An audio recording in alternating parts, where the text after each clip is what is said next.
గారు రామ్ గారు okay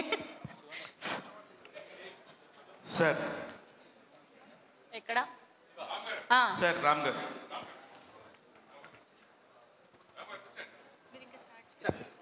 sir sir Rajasekhar గారు సార్ ప్లీజ్ కొంచెం ముందుకు రండి సార్ ప్లీజ్ రండి sir thank you so much ఒక్క నిమిషం ముందుకు రండి సార్ ఒక 5 minutesలో మనం కలుస్తాను సార్ క్యూ అండ్ అయిపోయాను రండి ముందుకు రండి ప్లీజ్ రండి ప్లీజ్ యా రామ్ గారు క్వశ్చన్ కూర్చోండి సార్ ముందు కూర్చోండి పిలుద్దాం యా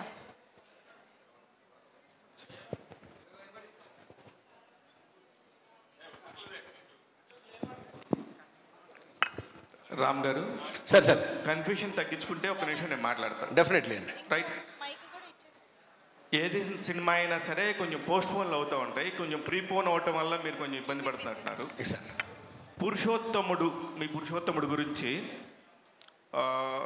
మీ పురుషోత్తముడు సినిమా గురించి మాట్లాడితే మీరు 26 నిమిషాలు కంటే కూడా ఎక్కువ మాట్లాడతారు. 26వ తారీఖు రిలీజ్ అవుతుంది. అవునండి. ఆ ప్రెజర్ అయితే బాగా కనబడుతుంది. కరెక్ట్. ఈ పురుషోత్తముల్లో మీరు ఇక్కడ పబ్లిసిటీ చేస్తుంటే బయట మీ హీరో పబ్లిసిటీ గట్టిగానే చేస్తున్నాడు. ఓకే, అందువల్లే ముందుకు వస్తున్నారా సినిమాకి, లేకపోతే ఎందువల్ల ముందుకు వస్తున్నారు? యాక్చువల్గా మా సినిమా కంప్లీట్ అయ్యి వీఆర్ ప్లాన్ ఫర్ ఆగస్ట్కి ప్లాన్ చేయాలని 2-3 నెలల క్రితమే డిసైడ్ అయ్యామండి. ఎందుకు షూటింగ్ అయిపోగానే టెంటేటివ్గా ఆగస్ట్లో రిలీజ్ అవ్వాల్సింది. సో మేము ఆగస్టు 2వ తారీఖున రిలీజ్ చేయాలి. సో మేము దానికి సన్నాహాలు చేసుకుంటూ ఉన్నాము. కానీ అదే రోజు హీరో గారి ఇంతకు ముందే కంప్లీట్ అయిన వేరే సినిమా ఒకటి అదే రోజు వాళ్ళు అనౌన్స్ చేసేసారు. సో మేము ఏదైతే థియేటర్స్ పెట్టుకున్నామో, ఏదైతే ప్రమోషన్స్ ప్లానింగ్ క్యాలెండర్ సెట్ చేసుకున్నామో అది కొంచెం డిస్టర్బ్ అయింది. So we just have to go back, వెనక్కి వెళ్ళాలి. 9వ తారీఖు కానివ్వండి, లేకపోతే 15వ తారీఖు కానీ అలా ముందు వెనక్కి వెళ్ళాలి సిచ్యువేషన్ ఉంది. 15వ తారీఖు ఒక పెద్ద హీరో సినిమా వస్తుందండి. సో మనకి ఇస్మార్ట్ శంకర్ వస్తుంది. సో మాకు వేరే దారి దొరకలేదు. సో ఏంటంటే ఒకేసారి ఒక వారం వ్యవధిలో ఒకే హీరోది వస్తే ఇద్దరికీ అంత మంచిగా ఉండదు. కాబట్టి మేము ప్రొడ్యూసర్ గారు డిస్కస్ చేసుకొని it is better to come forward. కొంచెం ఇబ్బందికరమైన వాతావరణం ఉంది, కానీ మాకు ఎందుకంటే కొంచెం ఎక్కువ బడ్జెట్ పెట్టి చేసాము కాబట్టి ఎంత లేట్ అవుతూ ఉంటే ప్రొడ్యూసర్ మీద అంత భారం పడిపోతూ ఉంటుంది. సో కొంచెం ముందుకు రావడం వల్ల కొంచెం ఈ చిన్నపాటి కన్ఫ్యూజన్ అండి. బట్ సినిమా మంచిగా వచ్చిందనే ఆనందం ఎక్కువ ఉంది. సార్ అంటే కష్టం, మామూలుగా చాలా కష్టం ఉంటుందండి. ఎందుకంటే వెనక్కి వెళ్ళటం అంటే ఈజీనే, కానీ ముందుకు రావడంతో మీరు ఎదుర్కొన్న సమస్యలు ఏంటి? ఫస్ట్ థియేటర్స్ అండి. ముందు డిస్ట్రిబ్యూటర్స్ అంతా ఒక ప్లాన్ ప్రకారం ఉంటారు సార్. ఎందుకంటే పెద్ద సినిమాలు ఇప్పుడు రేపు 20వ తారీఖున ఒక హాలీవుడ్ ఫిల్మ్ ఒకటి ఉందండి, ఒకటి పాన్ ఇండియా ఫిల్మ్ ఒకటి ఉందండి. దాంట్లో ఒక చిన్న రీజనల్ ఫిల్మ్ లాగా మేము వస్తున్నప్పుడు ఏంటంటే వాళ్ళని ఎదుర్కొని ముందుకు వచ్చి నిలబడటానికి ఏంటంటే మాకు ప్రమోషన్స్ చాలా గట్టిగా ఉండాలి. దేవుడి వల్ల టీజర్స్, ట్రైలర్, సాంగ్స్కి మంచి స్పందన కలుగుతూ ఉంది. మేము దాన్ని అడ్డుపెట్టుకొని వీళ్ళందరినీ కన్విన్స్ చేసుకుంటా ఈ కొంచెం ప్రమోషన్స్ని కొంచెం మేము డిస్టర్బ్ అయినా పర్లేదు, ముందు మనకి రిలీజ్ చాలా గ్రాండ్గా జరగాలనే ఉద్దేశంలో ఈ రిలీజ్కి సంబంధించిన ఇబ్బందులు తప్ప వేరే ఇబ్బందులు ఏమి మాకు పెద్దగా కలగలేదు. హాసిని గారు మేడం, అది ఏ సినిమాకైనా హీరోయిన్ అనేది ఒక క్యారెక్టర్ లాగానే ఉంటుంది మామూలుగా లెక్క చేసుకుంటే. కానీ ఈ సినిమా మీ వల్లే స్టార్ట్ అయిందని డైరెక్టర్ గారు చెప్పారు. అది ఏంటి సార్ మేడం, అది దాని బ్యాక్గ్రౌండ్ స్టోరీ? యాక్చువల్లీ నాకు స్టోరీ అండ్ రామ్ సార్ కూడా ముందు నుండి తెలుసు, అండ్ స్టోరీ కూడా ముందే వినిపించారు. సో తర్వాత మేమిద్దరం అనుకున్నాం ఈ మూవీ అంటే ఎలా కూడా చెయ్యాలి. అలా సార్కి నేను చెప్పాను, సార్ మనం చేద్దాం, నేను సపోర్ట్ చేస్తాను. సో ఒకరు నాకు అంటే శ్రీదేవి ప్రొడక్షన్, శ్రీదేవి అని నాకు తెలుసు. సో సార్ ఒకసారి మీరు పరిచయం చేపిస్తాను, మీరు మాట్లాడండి, ఆయన ముందు తీసుకువెళ్ళండి. హోప్లీ మీ డ్రీమ్ ప్రాజెక్ట్, నాది కూడా డ్రీమ్ ప్రాజెక్ట్ అవుతుందని మేము సపోర్ట్ చేసుకొని అలా వచ్చాం. ప్రస్తుతానికి బయట అంతా వినపడుతుంది రాజ్ తరుణ్, లావణ్య అది ఇష్యూస్. దీనికి సంబంధించి మీకు ఎంతవరకు తెలుసు? రాజ్ తరుణ్ ఎలాంటి వాడు అనుకుంటున్నారు మీరు? అంటే నేను యాక్ట్ చేశానని సెట్లో చాలా ప్రాపర్గా ఉండేవారు, అండ్ నాకు కొన్ని ప్రాబ్లమ్స్ అయినా నేర్పించేవారు. బికాజ్ నేను కొత్త, నేనేం ఎక్కువ మాట్లాడలేదు. సో సెట్ వరకు అండ్ షార్ట్స్ అయిన తర్వాత తన వ్యానిటీలో తను వెళ్ళిపోయేవారు, నేను నా వ్యానిటీలో. అండ్ పెద్ద హీరో అని నేను ఎక్కువ ఏం మాట్లాడేదాన్ని కాదు. వన్స్ కెమెరా ముందు వచ్చిన తర్వాత కొన్ని నాకు ప్రాబ్లమ్స్ ఉంటే డైలాగ్స్ బట్టి నేను అడిగేదాన్ని. That's it. ప్రొడ్యూసర్ గారు, ఒక ఏదైనా కూడా ఎంత కళాత్మకమైందో కూడా అది మార్కెట్ని బట్టే ఉంటుంది ఒక సినిమా అనేది వాల్యూస్. మీ పాయింట్లో రాజ్ తరుణ్ గారి మార్కెట్ ఎంత అనుకుంటున్నారు? దీనికి ఎంత పెద్ద బడ్జెట్ ఇందాక నుంచి డైరెక్టర్ గారు చెప్తా ఉన్నారు, ఎంత ఎక్సెస్ బడ్జెట్ అయింది అనుకుంటున్నారు? ఏ ప్రొడ్యూసర్ని అడిగినా వాళ్ళు ఏదైతే బడ్జెట్ తీసుకెళ్తారో దానికంటే ఎక్సెస్ అవుతుందండి. అది ప్రతి ఫిలింకి అది అయ్యేదేనండి, అందులో కొత్తదేం లేదండి. రామ్ గారు ఇక్కడండి, ఇక్కడ హాయ్ ఇక్కడ ఇది ఈవెంట్ కూడా చాలా గ్రాండ్గా చేస్తున్నారు, సినిమా గ్రాండ్గా వచ్చిస్తున్నారు. చూస్తే స్టార్ కాస్ట్ కూడా ఎక్కువ మంది ఉన్నారు. హీరో అంటే పర్సనల్ ప్రాబ్లం వల్ల ప్రమోషన్కి రావట్లేదు, మిగతా స్టార్ కాస్ట్ కూడా ఎక్కువ కనిపించట్లేదు ఎందుకండి ప్రమోషన్లో? ఇప్పుడు మీరు స్టార్టింగ్ మీరు లేట్గా వచ్చినట్టున్నారు. ఫస్ట్ మా ప్రోగ్రామ్ స్టార్ట్ అయిందే బ్రహ్మానందం గారితో. బ్రహ్మానందం లాంటి గొప్ప నటుడిని మించిన ఓపెనింగ్ ఏ సినిమాకి ఎవరికి దొరుకుతుందండి? సో మిగతా అంతా చాలా సపోర్ట్ ఉందండి. అయితే ప్రాబ్లమ్స్ ఏంటంటే, మీరు అడిగిన ప్రశ్న మంచి ప్రశ్నే. మిగతా సపోర్ట్ ఎందుకంటేనండి, చిన్న యాక్టర్లు లేకుండా మనకి ప్రకాష్ రాజ్ గారు, రమకి పెద్ద లెజెండ్స్ ఉన్నారు ఈ సినిమాలో. ఇది వర్కింగ్ డే అండ్ పగలు పెట్టేశాం ఇది. సో పాపం వాళ్ళందరూ అటెండ్ అయ్యేవాళ్ళు. ప్రకాష్ రాజ్ గారు కూడా మన హైదరాబాద్లో ఉన్నారు. కానీ వీళ్ళందరికీ ఏంటంటే, మా టైం మేము సాయంత్రం 5 గంటలది నిన్న మేము 5 గంటలకి మార్నింగ్ 11 గంటలకి షిఫ్ట్ చేయడం జరిగింది due to some unforeseen situations. అంతేగాని అందరూ అద్భుతంగా సపోర్ట్ చేస్తూ ఉన్నారండి. హీరో గారు కూడా మాకు చాలా సపోర్ట్ చేస్తున్నారు. సపోర్ట్ లేకుండా ఏం లేదు. కాకపోతే వాళ్ళు ముందుకొచ్చి మనకు కనబడలేకపోతూ ఉన్నారు. కానీ తెర వెనక కానివ్వండి, మోరల్ సపోర్ట్ అయితే మాత్రం చాలా అద్భుతంగా ఉంది. I really thankful to each and every one who are supporting ఆ ఫిల్మ్. ఓకే అండి, విషయాలు. సో రామ్ గారు ఇక్కడ హాయ్ అండి. సో ఇందాక నుంచి అందరూ అంటున్నారు, మీరు కూడా అంటున్నారు స్టార్ కాస్టింగ్ ఉంది అని చెప్పి. ఎంత స్టార్ కాస్టింగ్ ఉన్నప్పటికీ కూడా కొన్ని సినిమాలకి అదే ప్లస్ అవుతుంది, కొన్ని సినిమాలకి అదే మైనస్ అవుతుంది. కథ మీరెంత నమ్ముకున్నా మన పెళ్ళి ఎప్పుడు మనకు ముద్దే, అలాగే మీ కథ మీకు ఎప్పుడు ముద్దే. సో ఎంతవరకు ఆడియన్స్కి రీచ్ అవుతుంది అనుకుంటున్నారు? ఈ స్టార్ కాస్టింగ్ మీకు ఎంతవరకు బాగా సపోర్ట్ చేస్తుంది సినిమాకి అని అనుకుంటున్నారు? సరే అండి, ఎందుకంటే మీరు చెప్పింది చాలా కరెక్ట్. ఒక్కోసారి స్టార్ కాస్ట్ బరువు అయిపోయి కథ కన్నా ఎక్కువ బరువు అయిపోయిన సిచ్యువేషన్స్ మనం చూస్తూ ఉన్నాం. సో ఈ విషయం నాకు ముందే తెలుసండి. ఎందుకంటే ముందు ఎప్పుడైతే ప్రకాష్ రాజ్, రమ్యకృష్ణ గారు వాళ్ళ అంత పెద్ద యాక్టర్స్ని, మురళీ శర్మ గారు, బ్రహ్మానందం గారిని తీసుకుంటున్నప్పుడు వాళ్ళ పరిధి, వాళ్ళ పాత్ర పరిధి, వాళ్ళ కథలోకి ఏమాత్రం ఉపయోగపడుతున్నారు అనేది 1కి 15 సార్లు బేరీజు వేసుకున్నామండి, డిస్కస్ చేసాం. ఏ పాత్ర అయితే కనబడగానే స్టేజ్ మీద ఒక్కసారి థియేటర్లో ఆడియన్స్ నోరు తెరుచుకొని చూడాలో అలాంటి పాత్ర వెతికి మేము ప్రకాష్ రాజ్ గారిని తెచ్చుకున్నాండి. ఏ మనిషి అయితే, ఏ యాక్టర్ అయితే కళ్ళతో శాసించగలదో దానికోసం రమ్యకృష్ణ గారిని తీసుకున్నామండి. ఎవరైతే గుండెలతో, కళ్ళతో ఒక ఆప్యాయాన్ని కురిపించగలుగుతారో దానికోసం మురళీ శర్మ గారిని తీసుకున్నాండి. అతను కనబడగానే థియేటర్ ఊగిపోవాలో బ్రహ్మానందం గారిని తీసుకున్నాను. సో మా కథలో పాత్రలు ఏవైతే బిహేవ్ చేస్తాయో ఆ బిహేవియర్ మేరకే ఆ పాత్రలను తీసుకోవడం జరిగింది.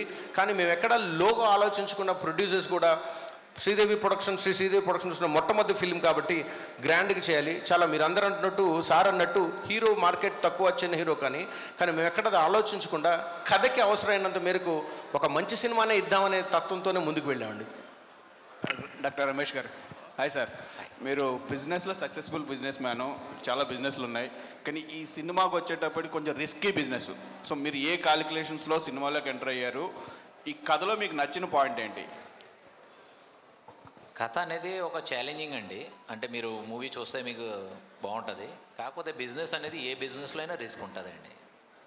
ఏ బిజినెస్ అయినా తీసుకోండి, అందులో రిస్క్ ఎలాగా ఉంటుంది. అయితే ఇది మనం క్యాల్కులేటివ్లీ దీన్ని మనం తయారు చేసామండి. అంటే నా లెక్క ప్రకారం చాలా లో రిస్క్ దీనిలో, కానీ దీనికి సక్సెస్ అయ్యే ఛాన్సెస్ చాలా ఎక్కువ అండి. అందుకని మేము దీన్ని ఎదర ప్రొసీడ్ అయ్యామండి. Okay sir. డైరెక్టర్ గారు సార్, విజువల్ చూస్తుంటే మాకు మహేష్ బాబు, శ్రీమంతుడు, మహర్షి అవి కనపడుతున్నాయి. కరెక్ట్. ఫార్మర్స్ అవిని. సో ప్లస్ కాస్టింగ్ కూడా, అంటే క్యారెక్టర్ ఆర్టిస్ట్ కూడా పెద్ద వాళ్ళు ఉన్నారు. స్పాన్ ఎక్కువ ఉన్న సినిమా అనిపిస్తుంది. ఇంత స్పాన్ పెద్దదైన సినిమాకి రాజ్ తరుణ్ ఎంతవరకు న్యాయం చేశాడు? రాజ్ తరుణ్ తీసుకోవడానికి ముఖ్య కారణం ఏంటి? సో ఇది the question is the way around అండి. రాజ్ తరుణ్ గారు తీసుకొని కథను తయారు చేస్తూ మార్గంలో వీళ్ళందరినీ తీసుకోవడం జరిగిందండి. వీళ్ళందరి మధ్యలోకి రాజ్ తరుణ్ గారు రాలేదు. సో మేమేంటంటే అండి, ఈ కథ చాలా పెద్దది, 100% కథ పెద్దది. సో రాజ్ తరుణ్ గారిని ఇప్పటిదాకా మనం ఒక లవర్ బాయ్ లాగా, ఒక bubbly character, the boy next door character చూసాము. మంచి నటుడు అని అందరికీ తెలిసిందే. తెలుగు ప్రేక్షకులకు బాగా సుపరిచితమైన నటుడు, one of the good actors. అలాంటి వ్యక్తిని ఒక స్టెప్ పైకి ఎందుకు తీసుకొని వెళ్ళకూడదు అనేది నేను బాగా నమ్మానండి. ఒక కథ అంటే ఇదేదో హాలీవుడ్ ఎక్కడో స్పేస్ నుంచి తీసుకొచ్చిన కథ కాదు. చాలా సాధారణ మట్టిలోంచి కథ, అరే మనకు ఎక్కడో చూసినట్టుగానే ఉంటుంది అనిపిస్తుంది. కానీ దాన్ని రాజ్ తరుణ్ లాంటి వ్యక్తి పోర్ట్రే చేస్తుంటే ఎలా ఉంటుంది అనేది ఒక కొత్త ఫీలింగ్ కలుగుతుంది. మీరు చూస్తున్నప్పుడు కొంతమంది నాతో అన్నారండి, శ్రీమంతుడు మహర్షి పోలిక కనబడతా ఉన్నాయండి. మీరు థియేటర్లోకి వచ్చిన తర్వాత సినిమా చూస్తున్నప్పుడు it's going to be completely different. ఇంతకుముందు ఇండియన్ స్క్రీన్ మీద చూడండి ఒక కొత్త బ్యాక్ డ్రాప్ని కథకి ఇష్యూగా తీసుకోవడం జరిగింది. ప్లాట్ పాయింట్ ఏదైతే ముందు కారణం ఉంటుందో అది కూడా బేస్డ్ ఆన్ ట్రూ ఈవెంట్స్ అని రాసాం. నిజ జీవితంలో జరిగిన ఒక కుర్రాడి జీవితంలో జరిగిన ఒక సంఘటన నన్ను ఆశ్చర్యం చేసి దాన్ని కథ రాయడానికి ముందుకు తీసుకెళ్ళింది. సో మీరు ఆల్ ది వే ఒక కొత్త కథని ఒక కొత్త బ్యాక్ డ్రాప్ని చూడబోతా ఉన్నారు అనేది మాత్రం నేను గట్టిగా చెప్పగలుగుతానండి. సో మీరు ఇంతకుముందు అనౌన్స్ చేసినట్టు పాన్ ఇండియా 5 లాంగ్వేజ్ల్లో ప్రీఫోన్ అయింది కదా, ఇప్పుడు 5 లాంగ్వేజ్లో రిలీజ్ చేస్తున్నారా లేకపోతే తెలుగు తర్వాత చూద్దాం? ప్రీపోన్ అవటం వల్ల మాకు 5 లాంగ్వేజ్లు రెడీగా ఉన్నాయండి. We plan for 5 languages release. Prepone అవటం వల్ల తెలుగు అయితే కంప్లీట్గా రెడీ అయిపోయింది. సో ఈ తెలుగు ముందు కాన్సన్ట్రేట్ చేసి దీన్ని మంచి సూపర్ సక్సెస్ చేసుకున్న తర్వాత వెంటనే మిగతా లాంగ్వేజెస్ అన్ని లాక్ చేస్తామండి. అన్నీ రెడీగానే ఉన్నాయి. We just have to release world. ఇప్పుడు Telugu cinema world wide release అవుతుందండి. మిగతా లాంగ్వేజెస్ కూడా పాన్ ఇండియా లాగా రిలీజ్ అవుతాయి. వితిన్ వారం 10 రోజుల వ్యవధిలో ఆ ప్లాన్ చేస్తున్నామండి. All the best. Thank you sir. Ram గారు హియర్. సార్ రాజ్ తరుణ్ గారు ఎందుకు రాలేదు కార్యక్రమానికి? రాజ్ తరుణ్ గారు బయట ఏదో ఒక ఇష్యూ నడుస్తుంది, పర్సనల్ ప్రాబ్లం వల్ల ఆయన రాలేదండి. ఆయన ఆయన పర్సనల్ ప్రాబ్లమ్స్ ఇబ్బందుల్లో ఉన్నారు. సో దానివల్ల మేము అర్థం చేసుకున్నాం, ఆయన అందుబాటులో లేరు. కాబట్టి మా ముందు సినిమా అనేది అందరి సినిమా చేశారా మీరు ఈ ప్రోగ్రామ్ ఉందని? ఏమనండి? ఈ ప్రోగ్రామ్ ఉందని ఇంటిమేట్ చేశారా? ఇంటిమేట్ చేసాం. ఆయన he suppose to send me ఒక వీడియో బయట కూడా పంపించాల్సింది ఉంది. సో దీనికి మేబీ ఆ మధ్యలో ఫోన్ ఒకటి మాకు అందుబాటులో రాకపోవడం వల్ల బయట రాలేదు. లేకపోతే ఆయన మాకు బయట ఒకటి పంపించారు. ఆయన పురుషోత్తముడనే భావిస్తున్నారా మీరు? ఆయన చేసిన పాత్ర 110% పురుషోత్తముడే అండి. పాత్ర పురుషోత్తముడు. ఆయన పర్సనల్ ప్రాబ్లమ్స్కి మన పర్సనల్ ప్రాబ్లమ్కి సినిమాకి లింక్ పెట్టలేము. రామ్ గారు హియర్. యాక్చువల్లీ తెలుగు ఫిలిమ్స్లో ఫస్ట్ టైం ఒక ప్రీ రిలీజ్ ఈవెంట్కి హీరో లేకుండా చేస్తున్నారు. సో దాని మీద మీ ఒపీనియన్ ఏంటి? అండి ఆయన ఉంటే ఇంకా చాలా బాగుండేది. ఇప్పుడు మనం దాని గురించి అందరికి ప్రపంచం అంతా తెలిసిన విషయం ఆయన ఎందుకు రాలేకపోతున్నారో, మన కుటుంబంలో ఒక వ్యక్తి ఒంట్లో బాగోపోతేనో సరిగ్గా పని చేయలేకపోతున్నా కుటుంబంలో మిగతా వ్యక్తులు సభ్యులు ఆ పని చేస్తారు. ఇంట్లో అమ్మ అన్నం వండట్లేదని మనం పస్తులు పడుకోం, నాన్న వండుతాడు, అక్క వండుతుంది. అలాగే ఈ రోజున హీరో గారు అందుబాటులో లేనప్పుడు హీరోయిన్ ఉన్నారు, మనకి ప్రొడ్యూసర్ ఉన్నారు, నేనున్నాను, యాక్టర్స్ వచ్చారు, చాలా అద్భుతంగా సపోర్ట్ చేస్తూ ఉన్నారు. సో ఇది ఇట్స్ కంబైన్డ్ ప్రాజెక్ట్ అండి. ఒక మనిషి లేరు, ఉంటే బాగుండేది, ఆయన అందుబాటులో లేరు కాబట్టి. కానీ మేము ఆయన లేకపోయినా కూడా మాకున్న స్ఫూర్తితో ముందుకు వెళ్తా ఉన్నాం. రమేష్ గారు, సో హీరో వల్ల మూవీ బిజినెస్ ఏమైనా మీకు లాస్ అయిందా, లేదంటే బాగానే జరుగుతుందని నమ్మకం ఉందా? చూడండి, రాజ్ తరుణ్ గారి వల్ల మన తెలుగు ప్రజలు చాలా మ్యాచ్యూర్డ్ అండి. తెలుగు ఆడియన్స్ వాళ్ళు ఒక మూవీ చూడడానికి వచ్చేటప్పుడు ఆ మూవీ కంటెంట్ చూస్తారు. ఆ మూవీలో పాత్రలు ఎవరేమేమి ఎలా పోషిస్తున్నారు, వాళ్ళ యాక్టింగు, లోపల ఉన్న మ్యూజిక్ వాళ్ళందరికీ తెలుసు. దీనిలో ఒక హీరో కాదు, ఒక డైరెక్టర్ కాదు, ఒక ప్రొడ్యూసర్ కాదు, దీనిలో ఆల్రెడీ ఒక 2000-3000 మంది డైరెక్ట్ అందులో ఇన్వాల్వ్మెంట్, వాళ్ళ రక్తం, వాళ్ళ చెమటలు ఉన్నాయని. అందుకని నేను ఆ పర్టికులర్లీ బిజినెస్ పరంగా ఏదవుతుంది అనేది అందరి చేతుల్లో ఉంది. దాని గురించి మేమే ఎక్కువ అంచనాలు గట్టా వేయట్లేదండి. మేము రిలీజ్కి ఆల్రెడీ రిలీజ్ వచ్చేసాం మనం 26ని. బిజినెస్ మొత్తం అంతా దాని క్వాలిటీ మీద నడుస్తుందండి. మిగిలిన అన్ని దేవుడి చేతులు అండి. రమేష్ గారు హలో అండి. హియర్ ఇక్కడ అండి. Hi, I'm Babitha from big TV. Sir, whether it's a good or bad, positive or negative, మీ సినిమాకి అయితే నేషనల్ వైజ్గా ప్రమోషన్స్ అయితే రాజ్ తరుణ్ గారి వల్ల వచ్చేసాయి. సో దీన్ని మీరు ఎట్లా తీసుకుంటున్నారు? నేను మళ్ళీ చెప్తున్నాను, యాక్చువల్లీ పర్సనల్ ప్రాబ్లమ్స్ అనేది మేము అందులో మీరవనివ్వండి మేనవ్వండి చేసేదే ఉండదండి. అది లైఫ్లో ఇదొక పార్ట్ అండి. వస్తుంటాయి, ఎక్కువ తక్కువలు అవుతుంటాయండి. అయితే దీనికి ప్రమోషన్ అనేది మీరు దాన్ని ఏ యాంగిల్లో మీరు దానికి నేషనల్ వైజ్ ప్రమోట్ అయింది అనుకుంటున్నారు, అది నాకు తెలీదు. కాకపోతే మా ప్రమోషన్లు మాత్రం చాలా పెద్ద లెవెల్లో ఉన్నాయండి. మీకు ఒక్కటే చెప్తున్నానండి, మా టీజరు 25 మిలియన్ వ్యూస్ అయినాయండి. 108 మిలియన్ ఇంప్రెషన్స్ టీజర్కి. ట్రైలర్కి ఇప్పటివరకు ఆల్రెడీ 20 మిలియన్ క్రాస్ అయిపోయినాయండి. అలాగే మా సాంగ్స్ కూడా అన్నీ 10 మిలియన్స్ 15 మిలియన్స్ మొత్తం వ్యూస్ ఉన్నాయండి. అది ఆ క్వాలిటీ చూస్తారండి. మళ్ళీ చెప్తున్నాను మీకు, అది క్వాలిటీ చూసి జనాలు. ఇవన్నీ ఆర్గానిక్ అండి. ఇదేదో మేమేదో బూస్ట్ చేసి ఏమి చేసినా ఏం కావండి ఇవన్నీ. ఆర్గానిక్ వ్యూస్ ఎన్ని ఉన్నాయి. మీరు నార్మల్లీ ఇప్పుడు పెద్ద పెద్ద మూవీస్లో కూడా మీరు చూడండి, within 4 to 10 within first week మీకు 25 million వ్యూస్ దేన్ని అంటారండి టీజర్కి. 20 million 4 రోజులు అయింది ట్రైలర్ లాంచ్ చేసి 20 million క్రాస్ అయిపోయింది. అది అంటే క్వాలిటీ ఉంటే అండి ప్రజలు దాన్ని అభిమానిస్తారండి, దాన్ని గౌరవిస్తారండి. మేము అదే ఆశిస్తున్నాం, అంతకు మించేం లేదు. రామ్ గారు, డైరెక్టర్ గారు, రామ్ గారు ఇట్స్ హాయ్. ఇది సినిమా షూటింగ్ ఎన్ని రోజులు జరిగిందండి? దాదాపు 70 రోజులు జరిగిందండి. 70 రోజులు. అవునండి. ఈ 70 రోజుల్లో రాజ్ తరుణ్ దగ్గరికి మాల్వియా వచ్చేవారా లేకపోతే లావణ్య వాళ్ళు వచ్చేవారా? సార్ అదేనండి, రాజ్ తరుణ్ గారు కనీసం ఒక మీరు ఆడవాళ్ళ పేరు చెప్పారు, కనీసం మగవాళ్ళను కూడా ఇప్పుడు సెట్లోకి తీసుకురాలేదు, ఎవరిని పరిచయం చేయలేదు, ఎవరు లేరండి. నా పర్మిషన్ లేకుండా కొత్త వ్యక్తి కూడా లోపలికి రారు. యాక్చువల్గా రాజ్ తరుణ్ గారు మేము చేసిన ఈ సంవత్సరం ప్రయాణంలో ఫ్యామిలీ మెంబర్స్తో సహా అతనితో పాటు 3 ఉంటారండి, 4 డ్రైవరు, మేకప్ మ్యాను, పర్సనల్ వీళ్ళు ఉంటారు తప్ప ఒక 3వ వ్యక్తిని ఏ రోజు ఆయన సెట్లోకి తీసుకురాలేదు. నేనన్నా నా ఫ్యామిలీని తీసుకొచ్చాను కానీ ఆయన ఎప్పుడు తీసుకురాలేదు. నాకు ఇప్పుడు ఆశ్చర్యంగా అనిపిస్తూ ఉంటుంది అలా ఎలా ఉన్నారా అని. ఓకే, హీరోయిన్ గారు అంటే రాజ్ తరుణ్ ఎలా ఉండేవారు, మీతో ఎలా ఉండేవారు, ఆయన బిహేవియర్ ఎలా ఉండేది ఏంటి సెట్స్లో కానీ? చెప్పానండి ఆల్రెడీ, నేను అంటే కొత్త హీరోయిన్ని, నాకు నేర్పించే వరకే ఉండేవారు. నేను ఎలా మాట్లాడాలి హీరోతో అంత అంటే ఆల్రెడీ చేశారు, నాకు ఎక్స్పీరియన్స్ లేదు. సో నేను ఎక్కువ మాట్లాడేదాన్ని కాదు, రాజ్ తరుణ్ కూడా ఎక్కువ మాట్లాడేవారు కాదు. కెమెరా ముందు వచ్చిన తర్వాత డైలాగ్స్ చెప్పేవారు. మిగతా ఇప్పుడు ప్రస్తుతం చూస్తుంటే అంటే రాజ్ తరుణ్ మీద ఎక్కువ అంటే కేసులు ఎక్కువ ఉండటం, మొత్తం ఆయన మీద నెగిటివ్ ఉంది బయట అయితే. సో అంటే మీరు చూశారు కాబట్టి అది ఎంతవరకు? నేను కొంచెం చూశానండి. నేను ఉండేది ముంబైలో, మా ఇంట్లో వాళ్ళకి చెప్పినా కూడా వాళ్ళకి అర్థం కాదు. నేను మరాఠీ అమ్మాయిని, సో తెలుగు నాకు ఒక్కదానికే అర్థం అవుతుంది. నేను చూసినా నేను ఏం చేయలేను. నేను చూశాను అండ్ ఓకే, మా మూవీకి అయితే ఏం ఎఫెక్ట్ పడదు దానివల్ల. రామ్, హలో సార్, డైరెక్టర్ గారు, it's based on true events అని చెప్పారు కదా. సో ఎంతవరకు అంటే స్టోరీ పర్సెంటేజ్ ఎంతవరకు ట్రూ ఇన్సిడెంట్స్ని తీసుకున్నారు, ఎంతవరకు ఫిక్షన్ని యాడ్ చేశారు ఇందులో? సో యాక్చువల్లీ ఆ film is all about a fictional thing అండి. But we inspire, you mentioned కదా based on true incidents. Definitely the plot point ఏదైతే ఉందో, ఏదైతే స్టార్టింగ్ ట్విస్ట్ అంటాం దాన్ని ప్లాట్ పాయింట్ 1 అంటాం, యాక్ట్ 1 అంటాం మనం.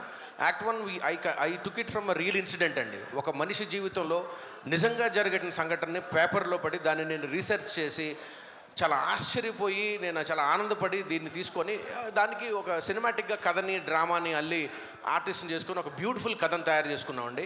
ఇదైతే కథని బేస్ చేసుకున్నదైతే మాత్రం ఒక కుర్రాడి జీవితంలో జరిగిన సంఘటన ఆధారం చేసుకొని తయారు చేసిందేనండి.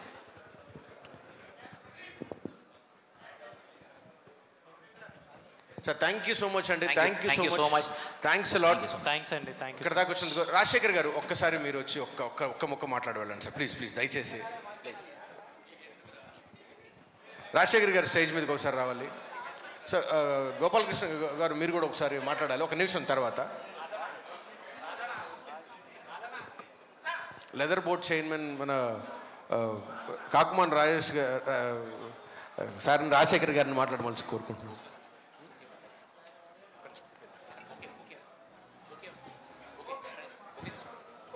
మీరు చెప్పకపోతే ఎట్లా సార్, అసలు మీరు చెప్తేనే దానికి ఇది ఉండమ్మా ఉండు ఇక్కడ.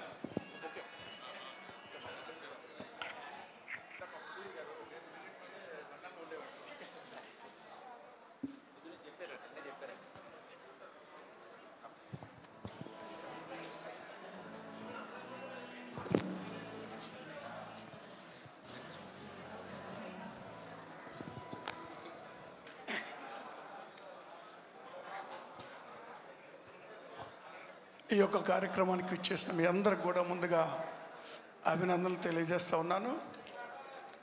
ఈరోజు నాకు చిరకాల మిత్రులు, మాతో పాటు లండన్లో ఉండేవాళ్ళు, మా ఇంట్లోనే ఉండేవాళ్ళు, అక్కడే చదువుకున్నారు. ఈ డైరెక్టర్ కోర్సు కూడా అంతా అక్కడే చేశారు. మేమంతా కలిసి లండన్లో ఉండేవాళ్ళం. అక్కడి నుంచి కూడా నాకు బాగా పరిచయము. ఈ రోజు కోసం నేను చాలా సంవత్సరాల నుంచి ఎదురు చూస్తూ ఉన్నాను. మంచి స్థితికి రావాలని అనేక సందర్భాల్లో చెప్పాను.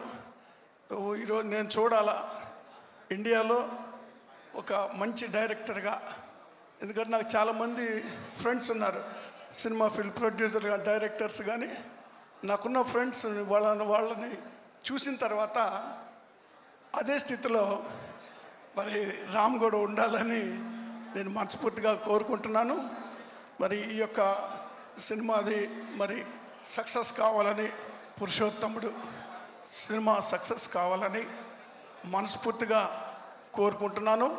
ఈ క్రూ మొత్తానికి కూడా మరి అభినందనలు తెలియజేస్తున్నాను. Best of luck Ram. Thank you so much.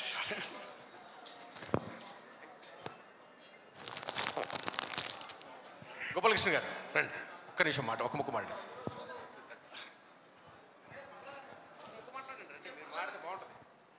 Sir Vajpayee గారు ఉన్నారా?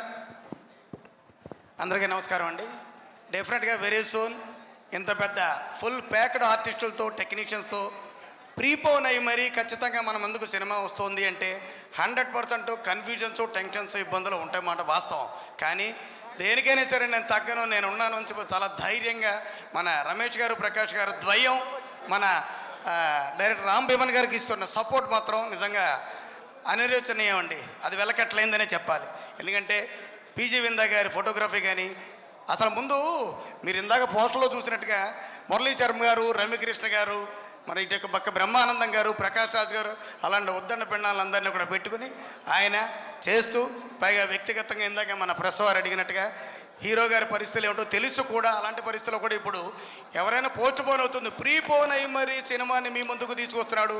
110% it will be rock, it will be grand success, there is no doubt అని బలంగా ప్రగాఢంగా విశ్వసిస్తున్నానండి.